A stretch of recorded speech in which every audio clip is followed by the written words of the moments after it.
자, 이제 룻기가 이제 거의 이제 마지막을 향해 달려갑니다. 여러분 보십시오. 룻기를 여태까지 쭉 여러분이 이번에 다시 같이 함께 읽으면서 어떤 많은 은혜를 받으셨습니까? 그 각자가 이제 계속 룻기는 참 굉장히 내용이 목가적이고 전원적이고 쉽잖아요. 그리고 전체적인 줄거리가 한눈에 쏙 들어오잖아요. 드라마처럼. 그런데 룻기에 숨겨진 많은 함의들이 있습니다. 특별히 이제 오늘 말씀 보시면 오늘은 어떤 내용이냐면 이제 드라마를 보면 대단원의 막을 내리는 아주 극적인 순간이에요. 지금 보아스가 드디어 기업 물을 자의 모든 책임을 완수하러 동분서주 뛰어다니는 장면이에요. 누구를 위해서요? 예, 이방 여인 룻을 위해서. 그런데 여기 지금 보세요. 이방 여인 룻을 위했다는 건 뭐예요? 이방 여인 룻은 벌써 하자투성이잖아요. 이방 여인이라는 하자가 있죠.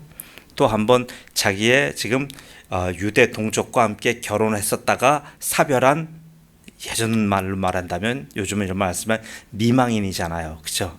아직 죽지 않은 사람이잖아요. 그럼 뭐예요?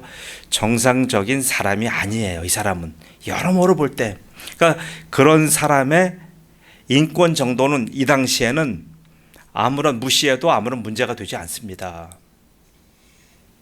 우리 조선시대 보면 그렇잖아요. 관노나 사노의 그 특별히 노예 중에서 여인들, 그 여인들의 자녀들의 인권들 어디 있습니까? 없어요. 사고 파는 물건 중에 하나입니다. 지금 룻은 사실 그런 대우를 받아도 마땅한 여자인데 지금 룻에게 지금 어떤 일이 생깁니까? 상상을 초월할 일이 생기고 있어요. 룻은 지금 뭐예요? 지금 잘 보세요. 룻은 지금 여기 지금 여태까지는 지금 등장되지 않았지만 오늘 갑자기 룻에게 있었던 유산이 발견되었어요. 그 유산은 룻이 가지고 있는 것도 아닙니다. 그 아버지, 시아버지 엘리멜렉이 가지고 있고 그 자기 남편 말론이 가지고 있고 그 시동생 기론이 가지고 있던 그 집안에 가지고 있는 봉토가 있는 거예요. 그 땅. 근데 그 땅을 어떻게 합니까? 그 땅은 누구 소유로 되어 있습니까? 지금 죽은 자의 소유로 되어 있어요. 그러니까 그 죽은 자의 소유로 되어 있는 것을 지금 나오미나 또 여기 룻이 지금 그것을 제대로 재산권 행사를 지금 못하고 있어요. 그럼 어떻게 돼요? 우리말로 말한다면 일종의 맹지같이 돼버린 거예요. 법적으로 활용할 방법이 없어요. 내 거긴 내 거지만 지금 온전하게 내 것이 아니에요. 그래서 이것은 어떻게 돼요? 누군가가 그 땅을 살려줘야 돼요. 자, 이 지금 고엘이라고 하는 제도에 보면 두 가지가 나온 거예요. 하나는 재산권을 지켜주는 것 의미와 함께 한 번은 그 재산을 가지고 관리하는 그 사람의 상태와 신분을 완전히 다시 복권시켜주는 의미. 두 가지 의미가 지금 같이 나오는 거예요. 그러니까 우리가 지금 여기서 잘 유의해서 보셔야 될 게 그거예요. 하나는 그 룻이 가지고 있는 재산권, 또 하나는 룻의 그의 고유의 인격권, 두 가지를 잘 구별해서 보십시오. 자, 그럼 먼저 뭐가 나와요? 먼저 이제 땅 얘기가 나옵니다. 땅 얘기가 여지껏 몰랐어요. 근데 보시면 여기 3절에 보시면 나오미가 우리 형제 엘리멜렉의 소유지를 팔려 함으로. 보세요. 여태 우리는 몰랐잖아요. 그저 나오미의 집안은 엄청나게 가난해서 지금 룻이 여기저기 밭에 나가서 추수하고 남은 이삭을 주워다가 먹고 사는 그 정도의 신세인 줄 알았는데 보니까 자기 남편 엘리멜렉에 가지고 있는 땅이 있는 거예요. 그럼 뭐예요? 보세요. 엘리멜렉이라는 사람이 얼마나 어리석습니까? 자기가 베들레헴에 자기의 땅이 있음에도 불구하고 그 땅을 처분도 하지 않고 자기가 떠난 거예요. 어디요? 모압 땅으로 떠났잖아요. 모압 땅에서 자기는 자기도 죽고 아들 둘도 죽고 전부 다 거기서 완전히 가게가 아주 패망했어요. 그리고 나서 돌아왔는데 이것을 누가 찾았습니까? 나오미가 찾은 거예요. 보니까 자기 죽은 남편의 앞으로 땅이 있는 거예요. 그럼 이 땅을 어떻게 관할할 것인가, 이 땅을 어떻게 되살릴 것인가, 나오미가 많은 고민을 했잖아요.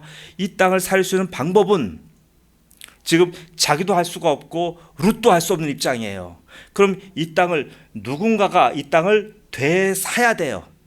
이 땅을 누구한테 팔아야 돼요. 이 땅을 팔아서 그 땅을 가지고 그 재산권 행사를, 여기 보세요. 엘리멜렉의 소유지를 팔려 함으로 내가 여기 앉은 이들과 내 백성과 장로들 앞에서 그것을 사라고 내게 말하여 알게 하려 하였노라. 팔려고 지금 하고 있는데 지금 아무나 못 사는 거예요. 보세요. 우리는 지금 자유주의 국가니까 내가 가지고 있는 부동산을 아무 데서나 팔 수가 있지만 이때는 아니에요. 이때는 왜냐하면 그 재산은 그 집안의 재산이에요. 내 개인 재산으로 명의가 돼 있다고 할지라도 내 개인 마음대로 처벌하지 못하는 집안의 재산인 거예요. 그래서 그때는 결혼도 항상 뭡니까? 재산권과 관계가 있기 때문에 결혼을 굉장히 이방하고 하지 않는 거예요. 동족 내에서 하는 거예요. 그래야 재산권이 보존이 되잖아요. 그래서 여기서 그럼 이 재산권을 살리려고 한다면 이 재산권을 사줄 수 있는 자격이 있는 사람이 반드시 있어야 돼요. 아무나 못 사는 거예요. 그 자격 있는 사람이 딱 보니까 두 사람이 있는 거예요. 하나는 여기 지금 언노운맨이에요. 이름이 나오잖아요. 성경에 뭐라고 나왔습니까? 아무개라고 나와요. 아무개라고 하는 사람, 여기 보시면 그 몇 절에 나옵니까? 이 보아스가 지금 그 사람을 부를 때 아무개하고 불러요. 이름이 지칭이 안 돼요. 여기서 보시면 그래서 그 이름 모를 사람 한 명하고 그 다음에 보아스하고 두 명이 있어요. 그 두 명만이 지금 이 나오미 전 남편이었던 엘리멜렉의 땅을 살 수 있는 권한이 있는 거예요. 자, 여러분 이제 이해 가셨죠? 그 두 사람만이 반드시 지금 나오미와 룻의 문제를 해결해 줄 수가 있습니다. 아무나 해결해 줄 수가 없어요. 우리가 볼 때는 지금 내가 닥치고 있는 여러 가지 인생의 문제를 모든 사람이 나를 도와줄 수 있을 것 같지만 아니요. 나를 도와줄 수 있는 사람은 지금 성경적으로 말하면 두 사람밖에 없는 거예요. 여러분 잘 보세요. 한 분은, 자, 제가 말씀을 읽어드릴게요. 갈라디아서 갈라디아서 4장 22절 23절 말씀 제가 읽겠습니다. 기록된 바 아브라함에게 두 아들이 있으니 하나는 여종에게서 하나는 자유 있는 여자에게서 낳다 하였으며 여종에게는 육체를 따라 낳고 자유 있는 여자에게는 약속으로 말미암았느니라. 뭡니까? 아브라함은 두 아들이 있어요. 하나는 종 하갈에게서 난 아들 이스마엘이 있고요. 또 하나는 자유 있는 여자 바로 자기 사라에게서 난 아들 누가 있습니까? 이삭이 있잖아요. 두 아들이 있는 거예요. 반드시 이 두 아들이 지금 오늘 이 문제를 해결할 수가 있어요. 자, 잘 따라오십시오. 지금 룻 얘기하다 갑자기 제가 지금 아브라함 가게를 얘기합니다. 지금 이 두 아들만의 문제를 해결할 수가 있는데 지금 첫째 아들 이스마엘은 뭐예요? 종에게서 났습니다. 종에게서 났고 이 사람은 누구예요? 들나귀처럼 살고 있는 사람이잖아요. 온갖 들을 다니면서 들나귀와 같이 그렇게 거칠게 살고 있는 야생의 사람이에요. 이 사람에게는 뭐예요? 모든 인생의 초점이 자기한테 있습니다. 이 사람은 지금 자기가 인생 살고 즐기고 하는 것이 너무나 지금 족하고 자기는 다른 사람 돌볼 수가 없어요. 그러니까 이 사람은 뭐예요? 기업 물을 수 있는 권한이 그 사람에게 있지만, 우선권이 있지만 이 사람은 포기합니다. 안 해요.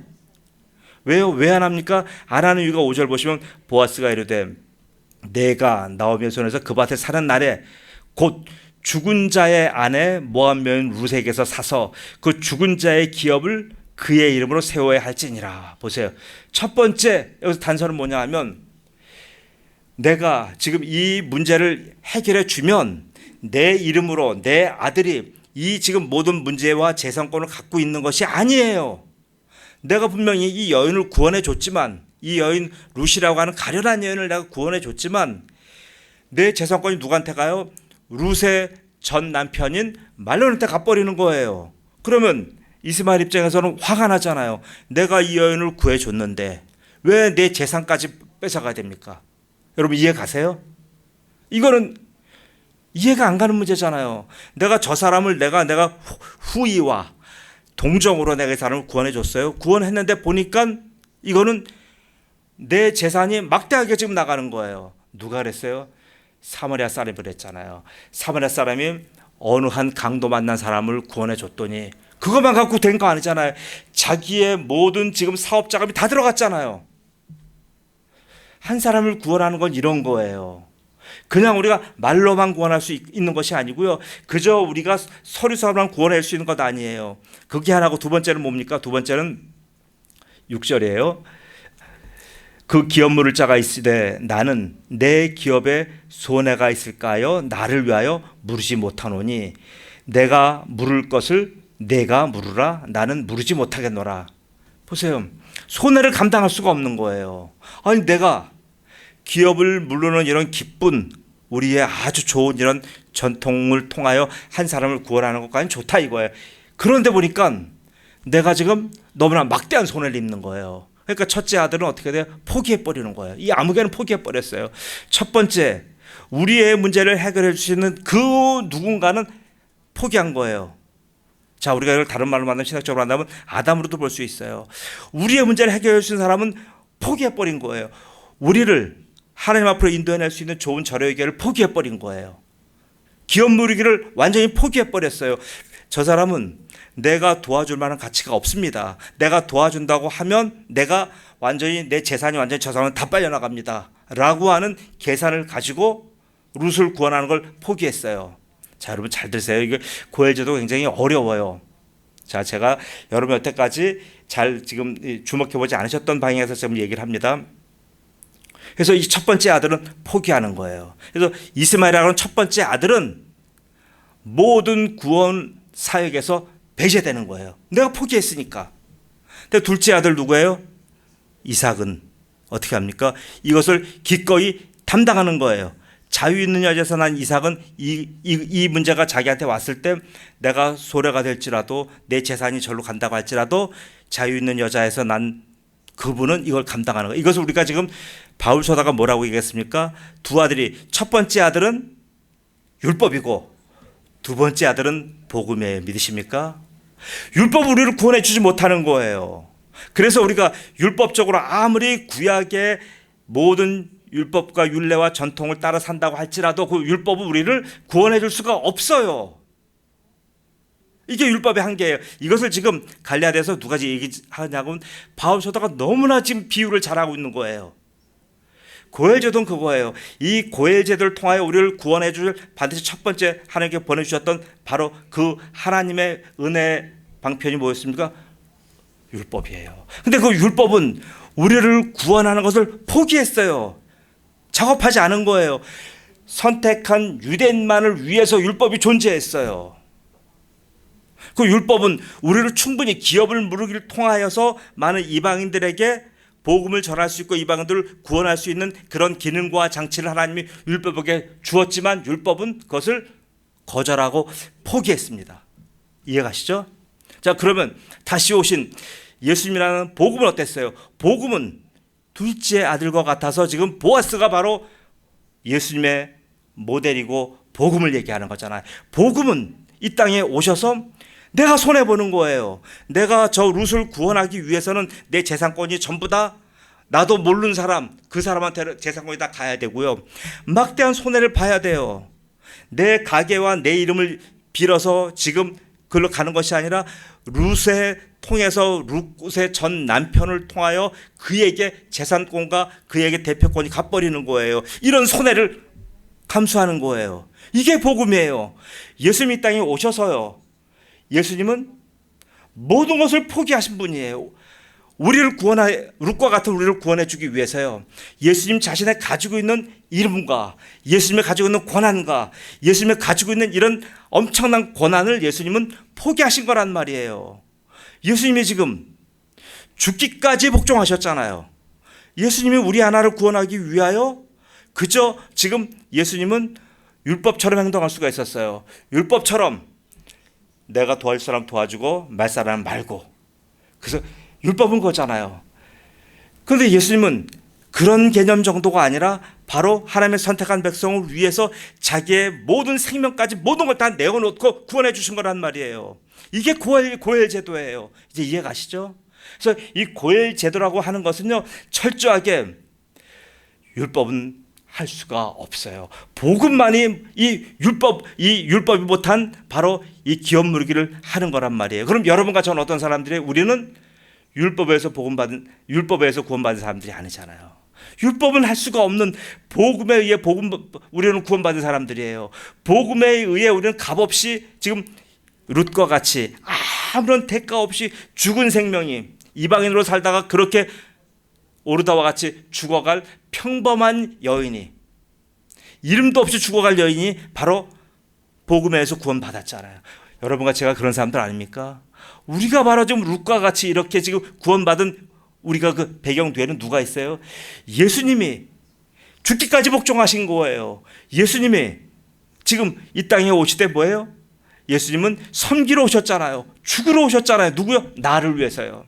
그래서 여러분과 저 같은, 우리 같은 무지한 룻과 같은 자들이 지금 뭐예요? 지금 이 자리에서 지금 당당하게 하나님의 자녀의 권세를 누리며 지금 하나님을 찬양할 수 있잖아요. 보세요.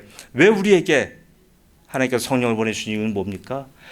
우리가 아들이기 때문에 성령 보내주신 거예요. 우리가 하나님의 아들이기에 하나님께서 아들의 영을 우리에게 부어주신 거란 말이에요. 그래서 바로 성령을 우리가 지금 받고 성령에 의해서 지금 살아가는 이유도 뭐예요? 원인도 뭡니까? 예수 그리스도 그분께 있는 거예요. 예수가 오셨고 예수 때문에 우리가 이 복음을 누리지 아니한다면 성령께서도 우리한테 오시질 않아요. 그럼 뭐예요? 어디서부터 비롯됩니까? 바로 기업물을 짜가 오셔서 우리를 지금 살려주셨다고 하는 이 문제가 우리 인생의 가장 큰 복인 거예요. 자, 그러면 여기까지 여러분 잘 아실 거예요. 자, 그러면 한 발 여기서 더 나갈게요. 자, 그러면 과연 우리가 그렇게 해서 구원받은 이제 우리예요. 구원받았어요. 자, 그러면 구원받은 우리는 어떻게 해야 됩니까? 자, 이제 제가 여러분에게 적극적으로 여러분에게 어떻게 살 것인가에 대한 다시 이제 how to에 대한 문제를 여러분에게 제기하겠습니다. 여러분은 여러분의 인생 사는 데 있어서 여러분은 그러면 율법입니까? 복음입니까? 여러분은 지금 하갈에게서 난 아들같이 여러분이 행동하고 삽니까? 아니면 지금 사라에게서 난 이삭같이 살아갑니까? 어떻게 살아가십니까? 보세요. 내가 만약에 이삭이요. 아멘. 아멘. 자기가 받은 구원의 가치를 인정하지 못하고 구원의 가치를 이해하지 못하는 분들은 어떻게 살아가냐면요. 하나님이 내게 붙여주시는 많은 영혼들을 나는 그들에게 율법적으로 대해요. 자, 잘 들으세요. 율법으로 대해버리는 거예요. 그 사람의 행동과 행위를 봐갖고 이것은 착하고 이것은 나쁘고 저 사람은 구원받을 가치가 있고 이 사람은 아니고 내가 다 판단해버려요.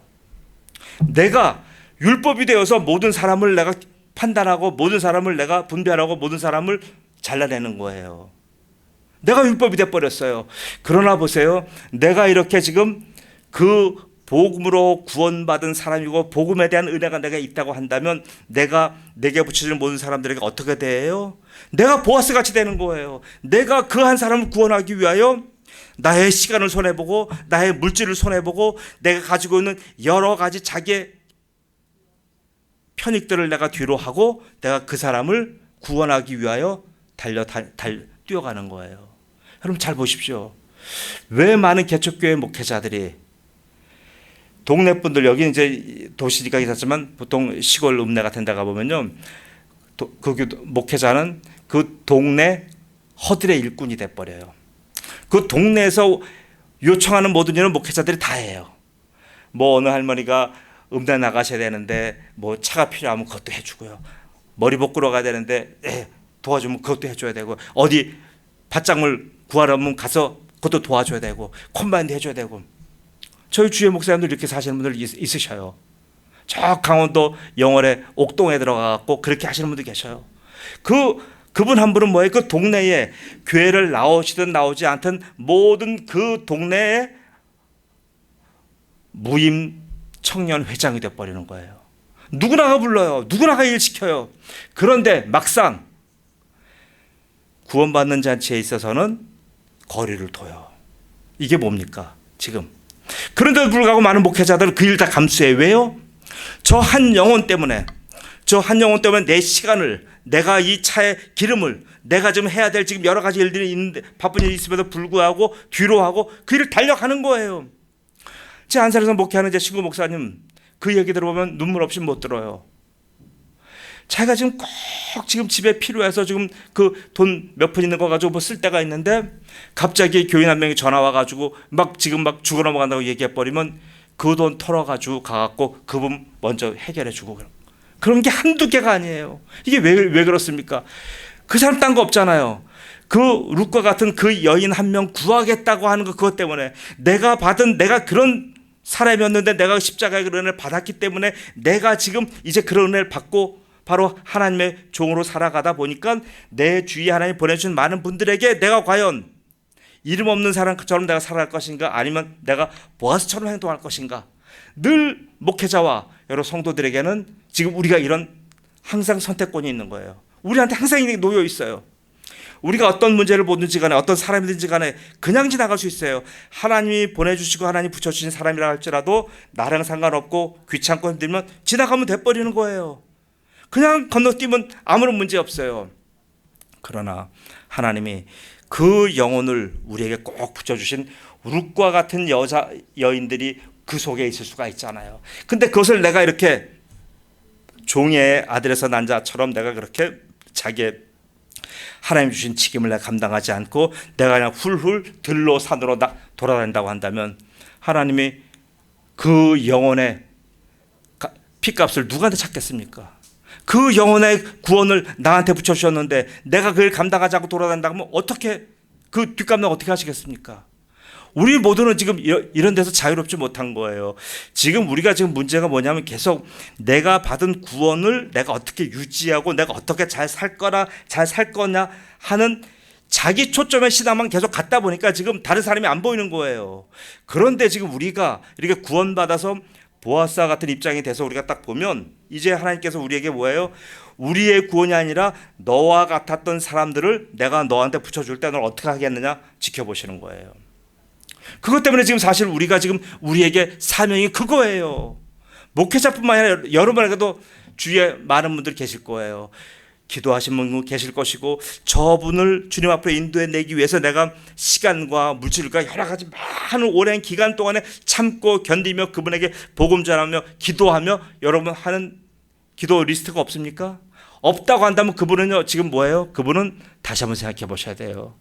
그분은 이 룻이 그 험난한 과정을 통하여 구원받은 룻, 다시 그래서 보아스와 결혼까지 하게 된 그 룻 아니란 말이에요.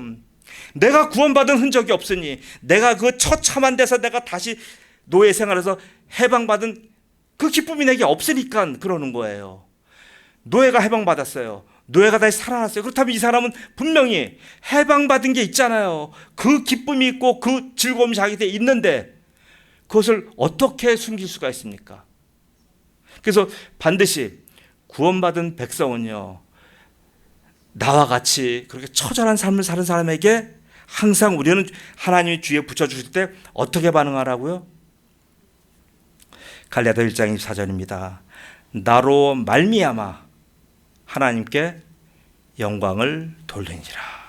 여러분 이런 인생 사셔야 되는 거예요. 이제 우리는 나로 말미암아 하나님께 영광 돌리는 삶을 살아야 돼요. 왜요? 내가 기업 물기를 통하여 내가 구원받았기에 이제는 나와 같은 자들 내게 붙여주실 때 바로 내가 그들에게 내가 물질을 시간을 나의 여러 가지 많은 것들을 내가 그에게 손해하고 양보하면서까지라도 그를 주님 앞으로 인도해 낼 때 우리는 어떻게 돼요? 바로 하나님이 나를 통하여 영광 받으시는 거예요. 여러분 이 삶을 사셔야 되는 거예요. 그래서 보세요. 이제 우리가 지금 너무나 잘못 인용하고 있는 말씀도 있어요. 빌립보서 맞습니다. 내게 능력 주시는 자에서 내가 모든 것을 할 수 있다 이 말씀 있잖아요. 내게 능력 주시는 자에서 내가 모든 걸 다 할 수 있어요. 이것을 갖다 자기 강화, 자기 성공 여기다만 갖다 붙여요. 아니에요. 지금 이런 데다 갖다 쓰는 말이에요. 보세요. 내게 능력 주시는 자 안에서 내가 이분을 위해서 시간도 낼 수 없고 이분을 위해서 물질도 쓸 수 없고 내가 이분을 위해서 내가 정성 쏟을 수가 없지만 내게 능력 주시는 자 안에서 내가 이걸 할 수가 있는 거예요. 나는 굉장히 성격적으로 예를 들어서 나는 소심한 성격입니다. 나는 성격적으로도 난 좀 다소 좀 나는 좀 내향적입니다. 나는 또 굉장히 자기중심적인 삶을 삽니다. 개인적인 삶을 삽니다. 이런 사람들이 계시잖아요. 난 그래서 누구한테 말 붙이는 거 싫어요. 누구랑 말 섞이는 거 싫어요. 나는 누구한테 어떤 말 꺼내야 될지 몰라요 라고 할 수 있어도 그때 뭘 합니까?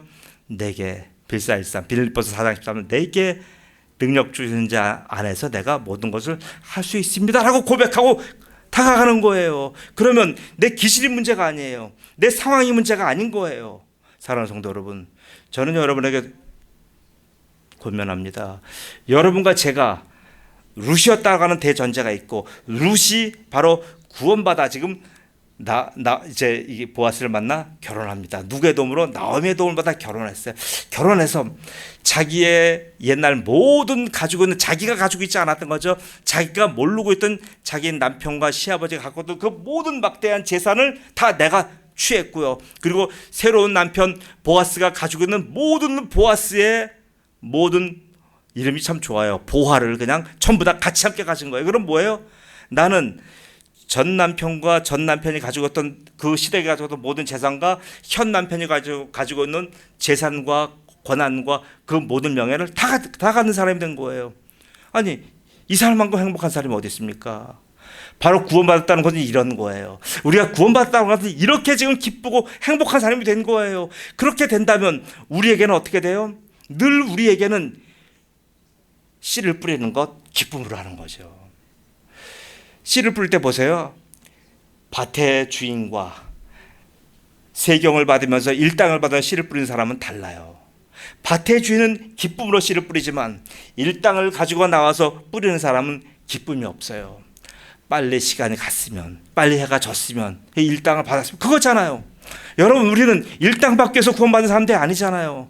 우리는 그런 것 계산하지 않잖아요. 하나님이 우리를 부르셔서 어떠한 계산하지 않고 우리를 구원해 주셨듯이 우리도 한 영혼을 구원하기 위해서는 우리가 계산하지 않잖아요. 내가 어떤 시간이 들어가든지, 내가 차를 운행했든지, 내가 어떤 물질을 거기에 투자했든지 우리 계산하지 않잖아요. 바로 그게 여러분과 저를 향하신 하나님의 뜻이에요. 사랑하는 성도 여러분, 지금 지난번에도 말씀드렸지만 교회의 위기는 뭡니까? 바로 교회의 위기는 성도들이 자기가 구원받은 자기의 구원의 가치를 모르고 있다는 게, 그게 교회의 위기인 거예요. 아니, 전도하라 기도하라 이런 차원이 아니에요. 율법적으로 당신 하루에 몇 시간씩 기도하셔, 이런 정도가 아니잖아요. 내가 구원받은 것을 안다면, 내가 수렁에서 반드시 해방됐다는 걸 아는 사람들은 뭐예요? 기쁨 속에 살아갈 것이고, 기쁨 속에 살아가면 반드시 하나님께서 내게 이렇게 좀 보아스와 같은 예수 그리스도와 예수 그리스도의 말씀 복음을 주셔서 내가 구원받았기에 내가 그것을 가지고 나를 통하여 일하시는 하나님의 계획을 내가 알게 돼요. 그럼 하나님이 나를 통하여 어떨 때 가장 영광을 받으실까라고 하는 하나님의 마음을 헤아린다면 우리가 삶에서 드러나는 거예요. 전도하지 말라도 전도해요. 기도하지 말라도 기도해요. 왜요? 내가 이제 새로운 신분이 됐고 새롭게 내게 가지고 있는 소유물이 엄청나기 때문에 이제 쓰는 거예요. 사랑하는 성도 여러분, 없다고 얘기하지 마세요. 가난하다고 얘기하지 마세요. 무식하다고 얘기하지 마세요. 뭐 배운 거 없다고 얘기하지 마세요. 룻은 없잖아요. 룻은 아무것도 없어요. 그러나 보아스가 거부잖아요. 보아스는 모든 걸 다 가지고 있잖아요. 보아스만 가지고 자기의 전 남편이 가지고 있는 재산도 엄청나잖아요. 이렇게 부자인데 왜 자기가 없다고 얘기하는 거예요? 지금 여러분과 제가 만약에 우리는 이것도 안 되고 저것도 안 되고 없고 힘들고 우리의 가난한 것 이런 것만 얘기한다고 한다면 여러분 입으로 얘기하는 거예요. 나는 구원이 몰라요. 나는 예수가 누군지 몰라요. 나는 예수와 결혼한 적이 없어요 라고 얘기하는 것밖에 안 되는 거예요. 사랑하는 성도 여러분, 반드시 이제 다음 주에서 나옵니다. 다음 주에 룻과 보아스는 결혼해요. 결혼한다는 것은 그분께 다 제 거예요. 그렇기 때문에 우리는 그것을 사용할 수 있는 권한이 있는 거예요. 왜요? 그분의 영광을 위하여. 사랑하는 성도 여러분, 지금 여러분은 이렇게 좀 움직이셔야 됩니다. 나 한 명 교회 나오는 거 신앙 지키고 굉장히 훌륭하지만 거기서 머무르시면 안 돼요. 왜요? 거기서 머물러 있다고 한다면 하나님이 여러분에게 많이 보내주시는 룻이 있어요. 그 룻을 어떻게 하실 거예요? 그건 나한테 보내주신 룻은 내가 감당해야 돼요. 제 주위에도 여러 명의 룻이 있어요. 그분들을 기도하고 그분들과 사이좋게 지내기 위하여 제가 많은 것을 참고 견디고 노력해요. 어떡합니까? 그 한 영혼 구하기 위하여. 나 같은 그런 초전한 인간을 구원해 주셨기 때문에 바로 나도 그분들을 위하여 내가 그 사랑과 그 기회를 주려고 계속 지금 땀을 흘리고 기도하고 견디는 겁니다. 사랑하는 성도 여러분, 저는 여러분 모두가 보아스와 같이 그리고 복음으로 이렇게 귀하게 살아가는 인생 되시기를 예수님으로 축복합니다. 아멘. 기도합니다.